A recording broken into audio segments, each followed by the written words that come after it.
بٹی صاحب پوائنٹ یہ ہوا کہ یہ سب اس وقت اکٹھے ہو کے ملک کی اسٹیبلٹی کی خاطر آگے جا رہے ہیں، تو ہمیں ان کو بیسٹ آف لک کرنا چاہیے، ان کو سپورٹ کرنا چاہیے. پیچھے رہ گی Tehreek Insaf is the very important factor.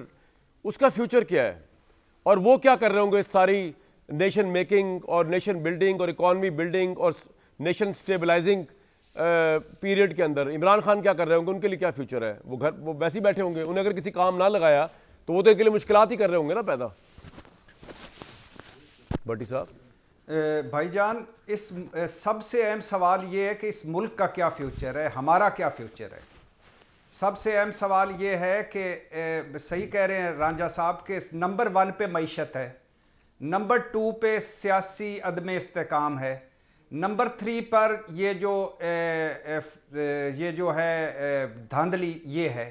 اب معیشت کا میں نے بتا دیا کہ وہ ساروں کا مسئلہ ہے اور خدا کے لیے اس پر کوئی سیاست نہ کریں، لیکن تب تک یہ نہیں چل پائیں گے جب تک یہ آپ سیاسی عدم استحکام ہوگا. سیاسی عدم استحکام کو کیسے ختم کرنا ہے؟ گرینڈ ڈائیلاگ شروع کریں. وہ کیسے شروع کرنے ہیں؟ وہ اس طرح شروع کریں کہ آپ نے جو سیٹیں جو ان کا ہے ان کو متعلقہ فورمز پر یا سپریم کورٹ میں جا کر وہ اس کا معاملے کا حل نکلے. اب جب یہ جو موجودہ صورتحال ہے جس میں تحریک انصاف کے لیے کوئی سپیس نہیں ابھی بھی لگ رہی، اس میں نہیں آگے چل سکے گا ملک. آپ اس الیکشن نے ثابت کر دیا ہے کہ نواز شریف صاحب ایک حلقے سے ہار گئے. مسلم لیگ کو چھوڑیں، مسلم لیگ نون مطلب نواز شریف صاحب، مطلب مسلم لیگ کے سربراہ، مطلب ان کے قائد اعظم ثانی رہبر، مطلب بقول مریم نواز صاحبہ امام خمینی، وہ دوسری سیٹ بھی ان کی مشکوک ہے. میں اس پہ ان کو نہیں کہتا ہارا ہوا، میرے پاس کوئی ثبوت نہیں ہے، لیکن دوسری سیٹ بھی مشکوک ہے. تو اب جو اس ملک کے لوگوں نے جو فیصلہ سنایا ہے اس کا احترام کریں خدا کے لیے، اس ملک کو آگے چلنے دیں. سارے بڑا دل کریں، سارے تھوڑا سا آپ کو شہباز شریف کی قیادت پہ یقین کیوں نہیں ہو رہا بٹی صاحب؟ کیونکہ انہوں نے تو پہلے بھی پی ڈی ایم گورنمنٹ چلائی. مجھے ہے، کس نے کہا ہے مجھے دیکھیں پہلی بات تو یہ ہے کہ میں شہباز شریف صاحب کے لیے نیک خواہشات، مریم نواز صاحبہ کو میں آپ کے پروگرام میں پہلے بھی کہہ چکا ہوں، خاتون وزیر اعلیٰ ہیں اور ان کو ایک ذمہ داری ملی ہے اور اس میں کوئی شک نہیں وہ نواز شریف صاحب کی بیٹی ہیں، اس وجہ سے ان کو سی ایم لگایا گیا ہے، لیکن ان کے لیے بھی گڈ وشز. مطلب لیکن یہ نہیں چل پائے گا بھائی جان. ہم ان دائروں میں پھرتے رہیں گے، دائروں میں سفر کرتے رہیں گے. خدا کے لیے اس الیکشن کے ناخن لینے چاہیے.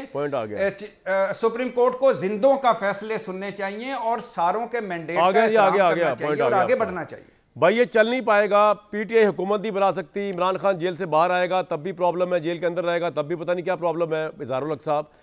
اور تو پھر یہ کس طرح چلے گا معاملہ سر آگے؟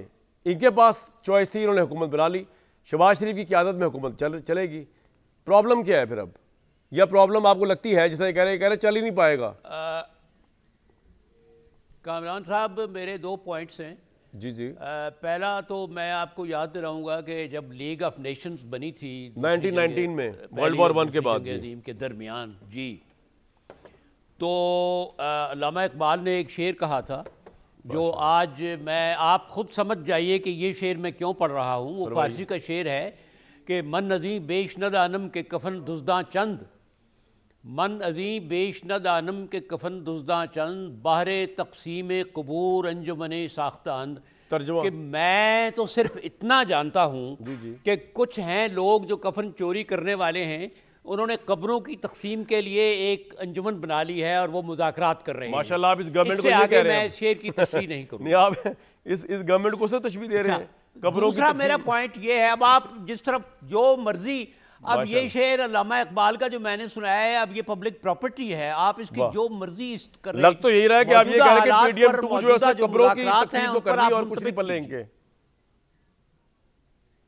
اچھا میرا دوسرا پوائنٹ یہ ہے کہ چلیں جس طرح بھی ہوا حکومت انہوں نے ابھی طے کر لی ہے. اور ابھی تو اب میں بھٹی صاحب کی اس رائے کی توثیق کرتا ہوں، سیکنڈ کرتا ہوں کہ ہماری نیک خواہشات ہیں خاتون چیف منسٹر مریم نواز کے لیے. اگرچہ انہوں نے ابھی حلف نہیں لیا لیکن پریکٹیکلی سب کچھ وہ بن گئی ہیں چیف منسٹر. وہ انٹرویوز بھی لے رہی ہیں، ان کو پریزنٹیشن بھی دے جا رہی ہیں. جی اب میری اب یہ اپیل ہے، درخواست ہے عوام کی طرف سے، اپنی طرف سے، اور میرے اس چینل کی طرف سے شہباز شریف اور پیپلز پارٹی سے، کہ خدا کے لیے اب تو ہمیں کوئی ایسا پروگرام دیں کہ آپ کا روڈ میپ کیا ہے، آپ چلیں گے کیسے؟ بھائی ایئر آپ ایمبولینس سٹارٹ ہو رہی ہے معیشت کو پنجاب میں، کیسے پہلی ٹھیک دفعہ کر رہے 5 IT یونیورسٹیاں بن رہی ہیں، آپ روڈ میپ حد ہو گئی یار اظہار صاحب، کچھ دیکھیں تو صحیح آپ. نہیں، یہ تو میں معیشت کی بات، آپ اپنا بیلنس آف ٹریڈ کیسے ٹھیک کریں گے، آپ اپنا بیلنس آف پیمنٹس کیسے ٹھیک کریں گے، آپ اپنے خسارے کے بجٹ کو کیسے ٹھیک کریں گے، وہ روڈ میپ دیں. وہ ان سے پوچھ لیتے دوسرا ہیں، یہ وہ ہے ان کے کہ پاس ہے ڈار سیاسی صاحب. عدم استحکام دور کرنے کے لیے وہ کیا کر رہے ہیں. تو عمران خان کا حکومت فیوچر میں کیا آنے دیکھتے ہیں آپ کے اظہار بعد صاحب؟ کیا وہ پی ٹی عمران آئی خان کو اور دعوت پی ٹی آئی دیں گے؟ آپ نہیں، وہ نہیں دیں گے، میں آپ کو بتا رہا ہوں نہیں دیں گے. عمران خان کا فیوچر کیا ہے اظہار صاحب؟ تو دینا چاہیے، اور دینا چاہیے. چھوڑے سر، دیکھیں اس کا فیوچر لیگ آف نیشنز بنی تھی آئیڈیلزم پہ کہ یہ ہونا چاہیے، وہ فلاپ ہو گئی، ورلڈ وار 2 سٹارٹ ہو گئی، تو ریئلزم پہ بات کریں نا، وہ نہیں دیں گے. عمران کا فیوچر کیا دیکھتے ہیں آپ اظہار صاحب؟ دیکھیں جی، عمران خان کا فیوچر اس وقت تک برائٹ ہے جب تک اس کو 5 سال آپ پورے نہیں کرنے دیتے. 5 سال پورے کرے گا حکومت لے کر تو لوگوں کے سروں سے، ذہنوں سے اس کا بھوت اترے گا. جب تک آپ اس کو حکومت نہیں دیں گے اس کا فیوچر برائٹ ہے، اس کی پاپولیرٹی رہے گی بلکہ اور زیادہ ہوگی. آپ پی ڈی ایم کو اگر 2-3 سال دیں، 5 سال دیں اور اس کے بعد آپ الیکشن کرائیں تو عمران خان کو زیادہ میجورٹی ملے گی.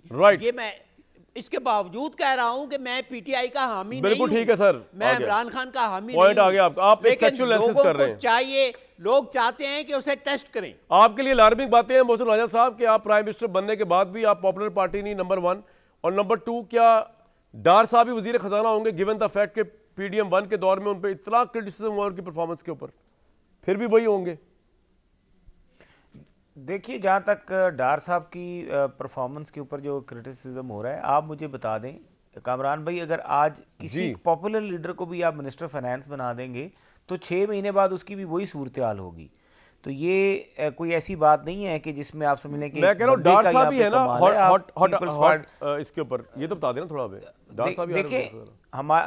دیکھیں یہ تو پارٹی کا فیصلہ ہے، یہ پارٹی کا فیصلہ ہوگا. ابھی تو پارٹی کی طرف سے ہی سارے پورٹ فولیوز اناؤنس ہوں گے، لیکن یہ پارٹی کے یہ ہے. لیکن ڈار صاحب کی ظاہر ہے جو پوزیشن ہے اور جس طریقے سے وہ اکانومی پہ ہمیشہ سے ایڈوائز کرتے ہیں، ہمارا یہی خیال اور توقع بھی یہی ہے کہ ڈار صاحب ہی شاید وہ پورٹ فولیو جو ہے رکھیں. یہ اب ڈار صاحب کا اور پارٹی کا فیصلہ ہوگا. بالکل ٹھیک ہے. جہاں